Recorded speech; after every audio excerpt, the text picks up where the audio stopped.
Good evening and welcome to a program devoted entirely to lefties losing it. Let's start, lefties, with the ladies of The View finding new lows. Just when you think this lot have hit rock bottom, they start to dig.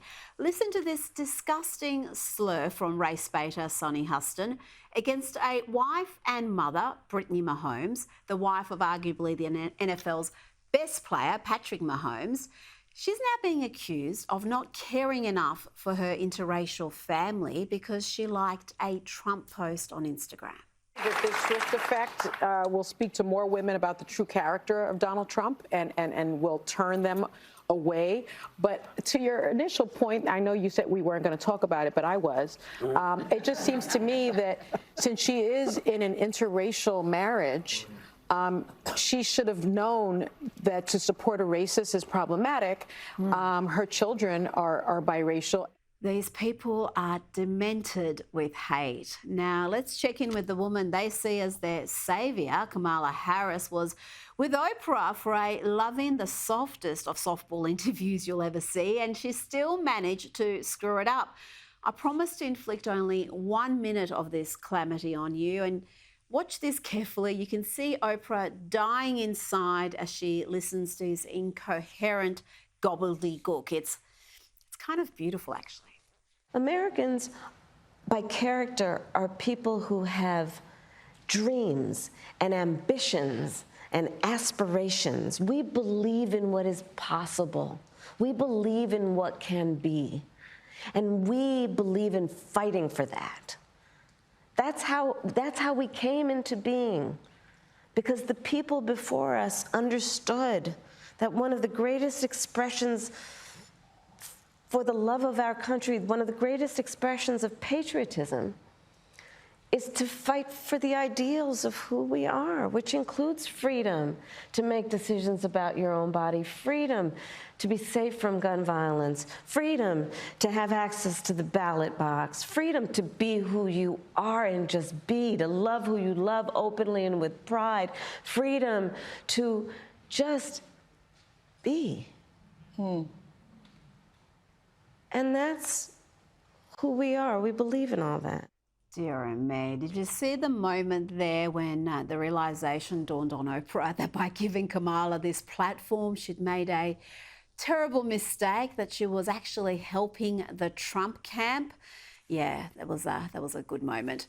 Now, that realisation of just how hopeless this candidate is was also evident with the National Association of Black Journalists.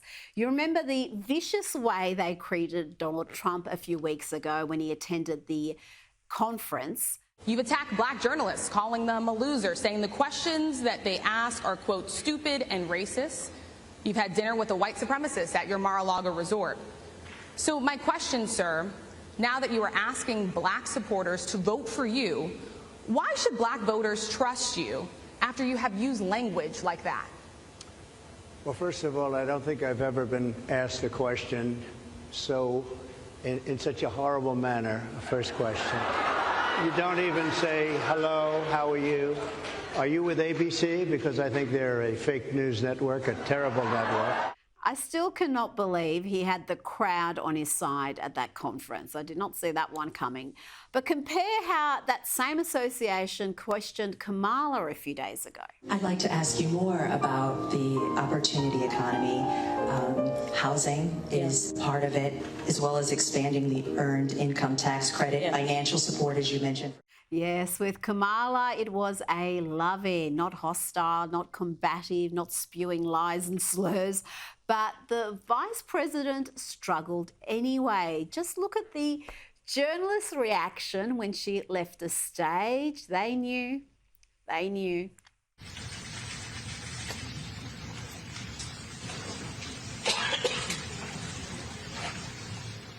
Now, there was at least one voter who was moved deeply by that Oprah-Kamala interview. Oprah and Kamala had me crying. It's like the nostalgia of Oprah in the 90s after high school, but like with the hope of today with Kamala, and there's a Swiftie right behind him. I love it so much. You know, they should have never closed the asylums. They should have opened a few more. And this next pastor, female pastor, could do with time in a padded cell. Listen to her claim that if Jesus were around today, he'd be an abortion doula. If Jesus were here today, he would be a clinic escort, distracting women from the hatred of the protesters, or an abortion doula, holding women's hands and offering support and love as they end their pregnancies. If Jesus were giving his sermon today, he might also have said, "Blessed are those who end pregnancies, for they will be known for their loving kindness." I wonder whether this Jesus she imagines supports abortion right up to birth, as is available in a number of states in America. I guess we'll have to find out.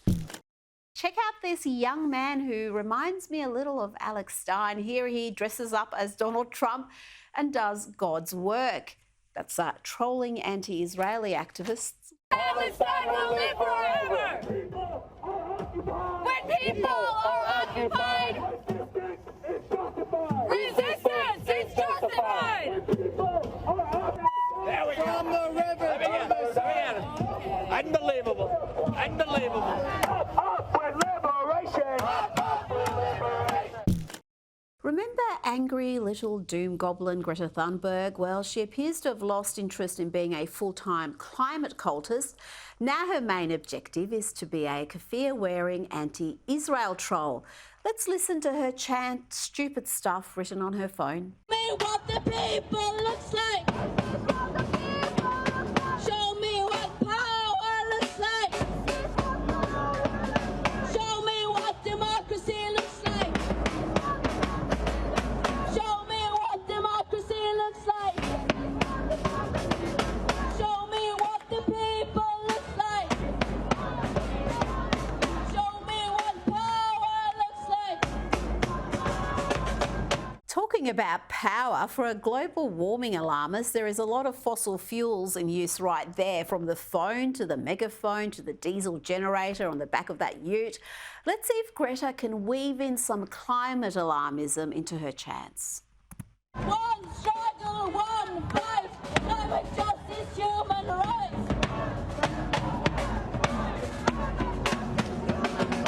One struggle, one fight, climate justice, human rights. One struggle, one fight, climate justice, human rights. Jeannie, it's just that intersectional dementedness that the left have embraced. It's all just an anti-West neo-Marxist ideology. The issue is never really the issue. And it's been a while since we heard from trans activist Dylan Mulvaney. I wonder what he's up to. My pronouns are USA. My pronouns are USA. How about it? Okay, let's move on. Time to check in with the leader of the free world.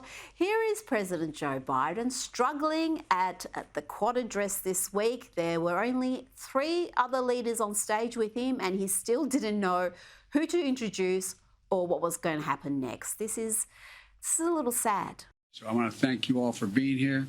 And now, who am I introducing next? Who's next?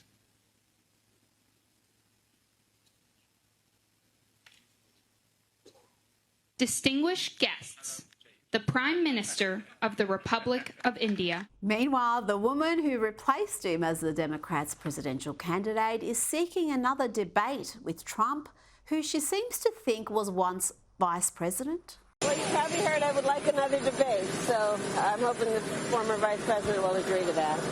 But we have a lot more to discuss. No, he was never vice president. That's you. Try to keep up. Now, I must admit, I have no idea who this next gal is, but apparently she's a pop star. For deaf people, Hayley Williams won applause from leftists for launching into an impassioned, impromptu anti-Trump rant during the 2024 iHeartRadio Music Festival last week. Have a look at this mad, fact-free diatribe. Project 2025 is Donald Trump's playbook for controlling and punishing women, poor people, people of color, and the LGBTQ+ community. It is time for all Americans to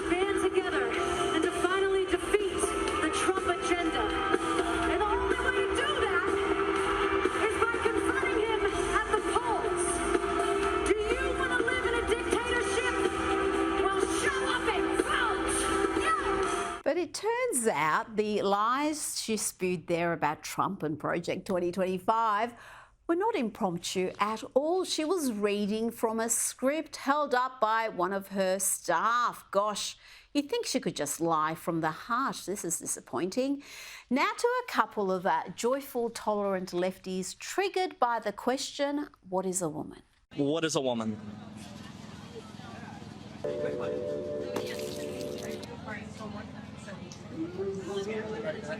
Can you tell me what a woman is? Because clearly you're really confused, and that's okay.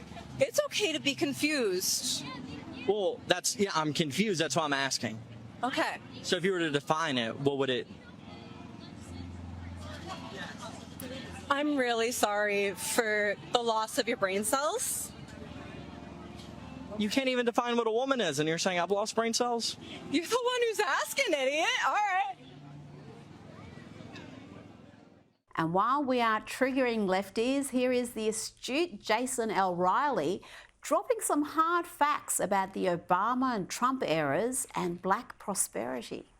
You have to realize how bad things got, particularly for blacks, under the Obama presidency economically. Unemployment, which never reached double digits for whites under Obama, did not fall below double digits for blacks until the third month of Obama's 7th year in office. Under Trump, black unemployment fell to 50-year lows. Black poverty fell to its lowest level on record. You saw black wages rising at more than 15% among blacks, but only 11% among whites. It may not seem like a lot, but that's a 36% difference. That is not just a continuation of something that was happening under Obama, as some people like to dismiss it. It was an acceleration. For the lowest income earners in this country, their wages under the first 3 years of the Trump administration grew at more than double the rate during Obama's second term. This was an acceleration.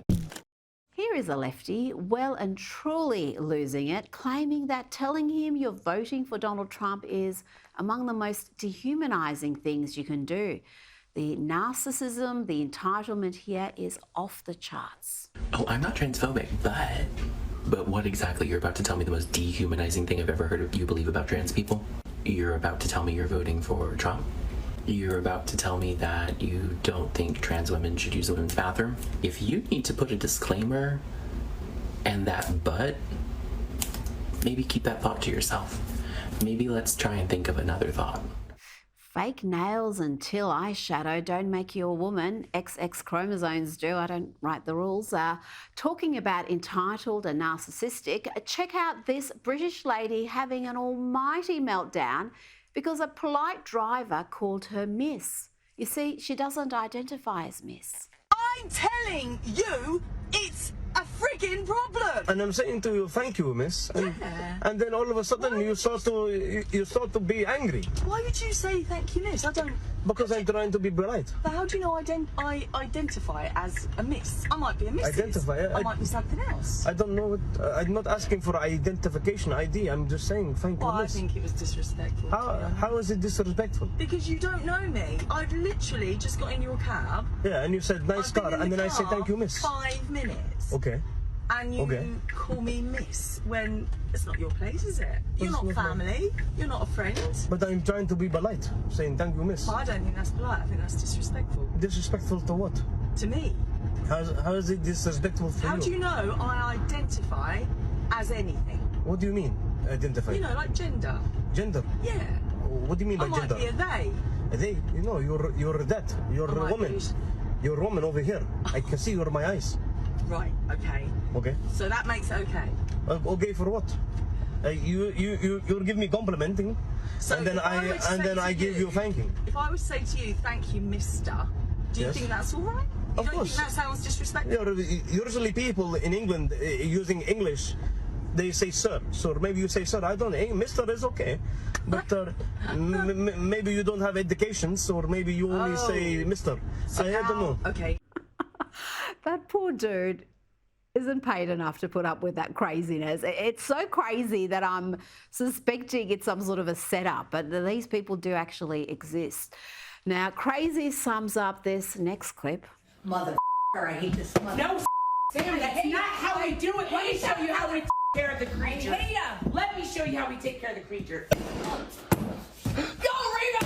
Get up! Get up! Get up! Rita! That's how it's done. Yeah! Okay, calm down. How clever to destroy your own property. Yeah, that's really going to show BB who's boss. Now, you have to give Charlie Kirk credit here. Not only does he go to college campuses and seeks to have dialogue with lefties, but he manages to keep his cool and his manners, even when the lefties are as obnoxious and odious as this next dude who asks him what drug he's going to overdose on if Trump loses.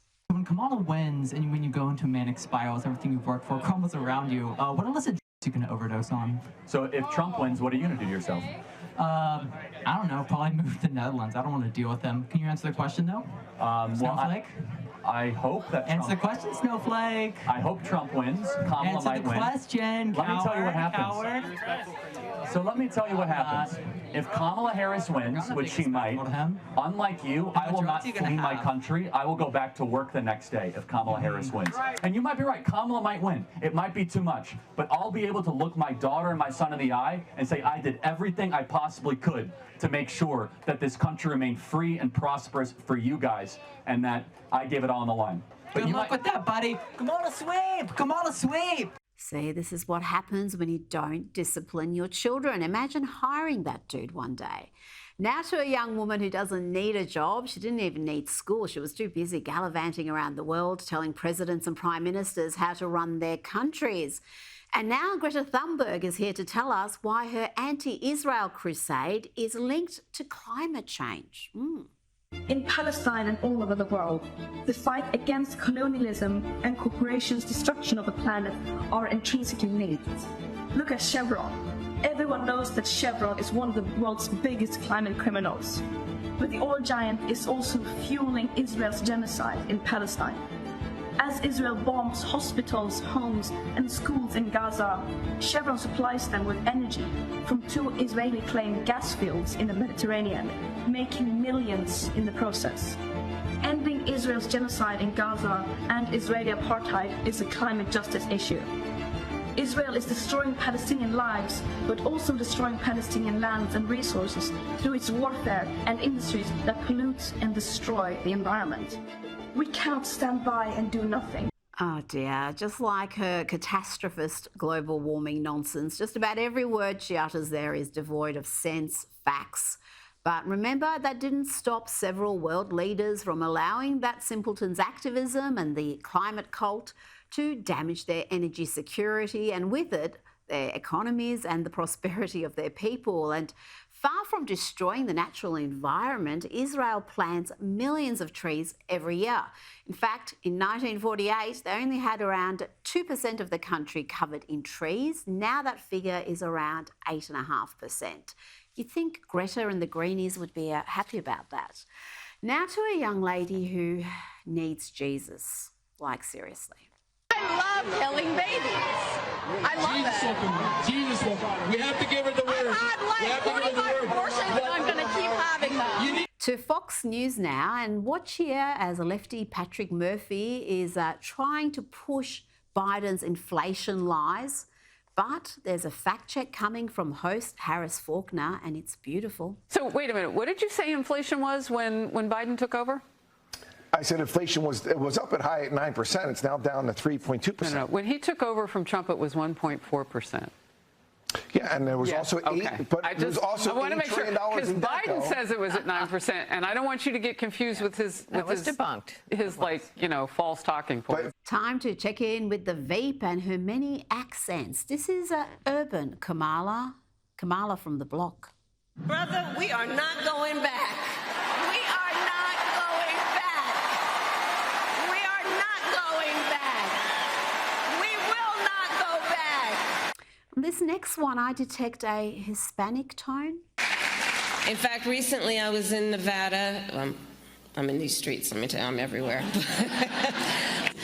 I love you back.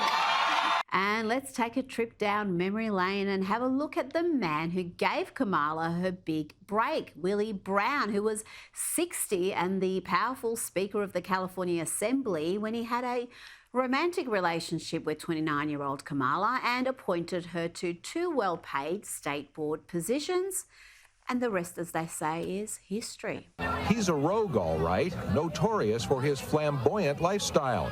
Flashy clothes, fancy parties, fine women, Are you his daughter? and fast cars. You should from now on address me as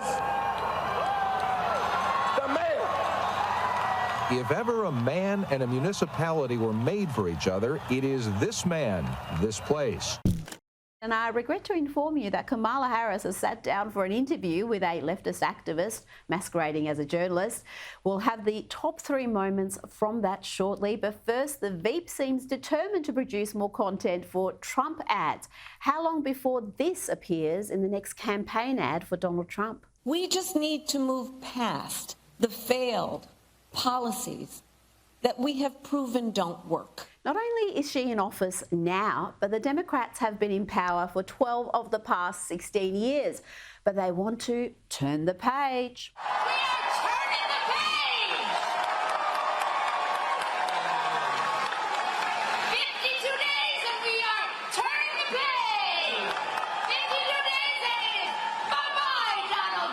Gosh, she's terrifying. Can you imagine her as the second lady? Gwen Walls makes her wacky husband, Tim Walls, look normal. And she has this habit of talking to the lefties at their rallies and campaign events like they're 6 years old. You ready?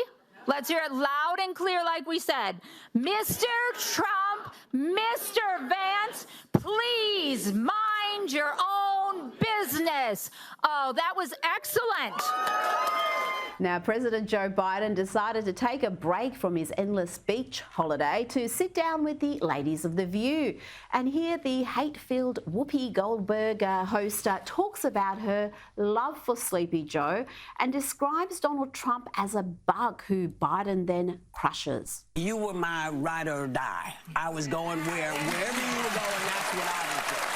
So I just wanted to say that because I always felt you were going to probably do 4 years and then try to figure out where to go with Kamala.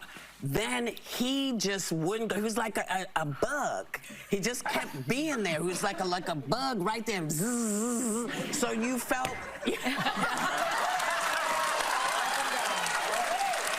Now, this dude is becoming a regular here. This trans activist educates us about pronouns and cisgender privilege. I don't know who needs to hear this, but don't ask people for their pronouns if when they share theirs and then they ask you yours, you get offended because you think they should have assumed.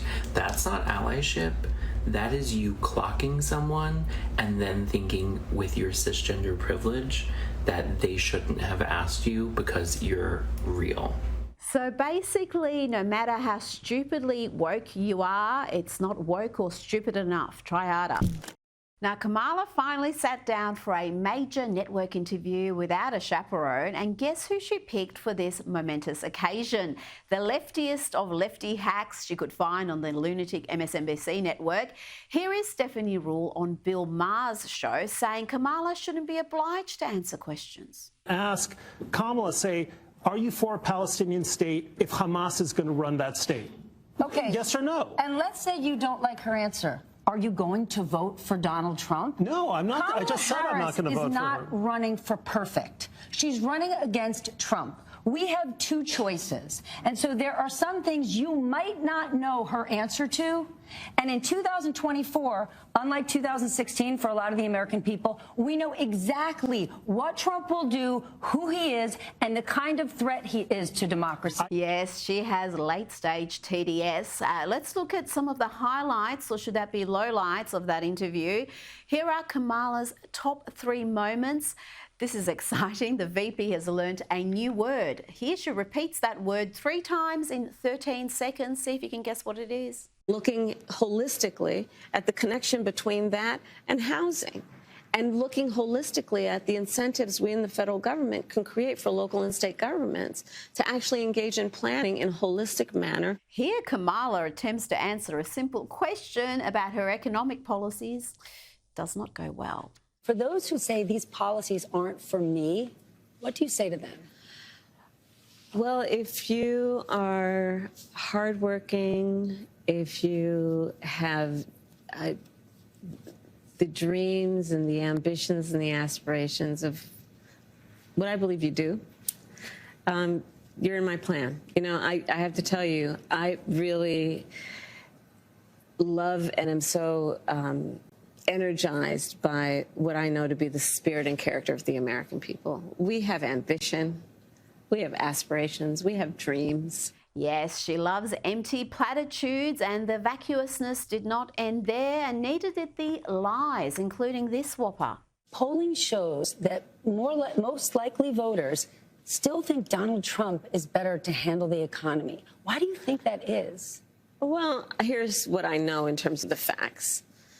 Donald Trump left us with the worst economy since the Great Depression when you look at, for example, the employment numbers. It was during COVID, and employment was so high because we shut down the government, we shut down the country. Even before the pandemic, he lost manufacturing jobs by most people's estimates, at least 200,000. Now, that is an absolute lie. One so big that even CNN has called it out. Indeed, Trump had added hundreds of thousands of manufacturing jobs before COVID. He'd not lost them.